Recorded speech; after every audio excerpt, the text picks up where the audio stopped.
The candles weren't the most dangerous thing on my 70th birthday table. They threw me a 70th birthday party, then slid a document across the table. The cake had 70 candles on it. 70. I stared at that inferno of flickering light and thought, a man could get third-degree burns just trying to be polite. "Make a wish, Dad," my daughter Renee called out, her voice bright and brittle as holiday glass. I leaned forward and blew. The room, my living room, the one I'd painted twice and replumbed once and called mine for 31 years, erupted in applause.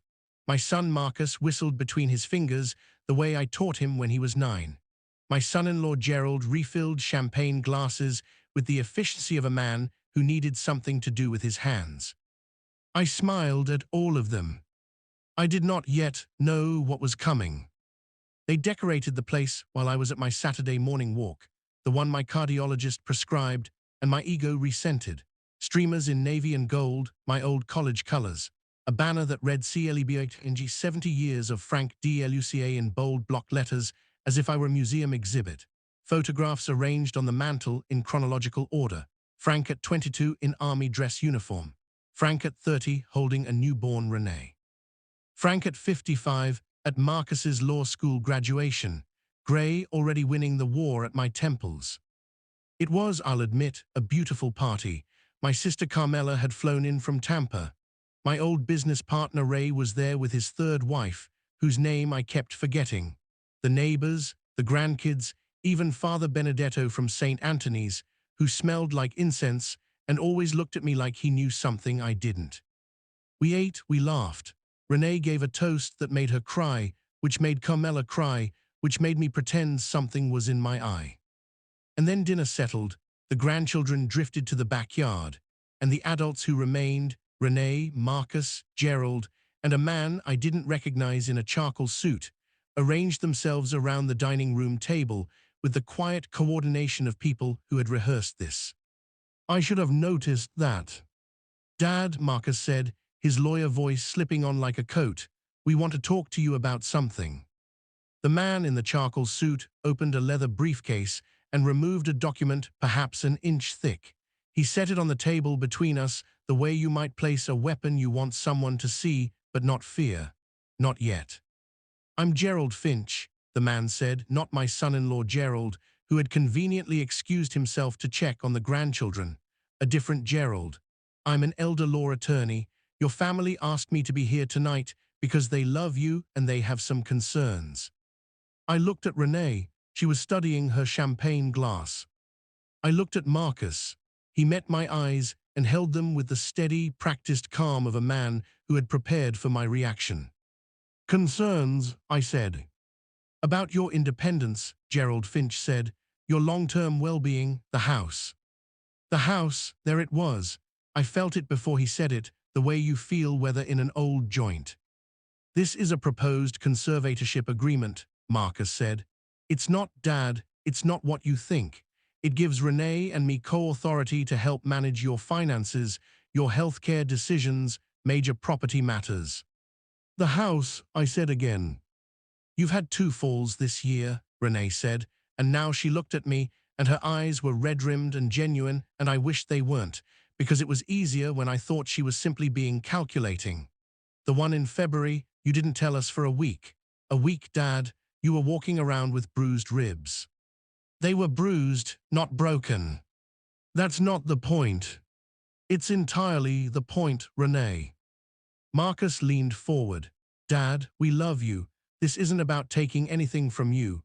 It's about making sure that if something happens, if your health changes, if someone tries to take advantage." "Someone like who?" "Silence." "Someone like who, Marcus?" He exhaled. "There have been calls, suspicious calls on your phone records, a wire transfer in November to an account we can't trace." I felt heat climb my neck. "You've been looking at my phone records, my bank statements." "We're on the account, Dad. You added us after Mom died. You asked us to." He was right, I had. 3 years ago, sitting in the wreckage of a grief I still hadn't fully cleared, I had handed my children the keys to the kingdom because I didn't trust myself with them. I had forgotten that, or maybe I'd simply hoped they would forget. I looked down at the document. Gerald Finch had considerately opened it to the signature page. A pen lay beside it like a small silver surrender. 70 candles, 70 years of a life I had built from a one-bedroom apartment in South Philadelphia and a work ethic that bordered on pathological.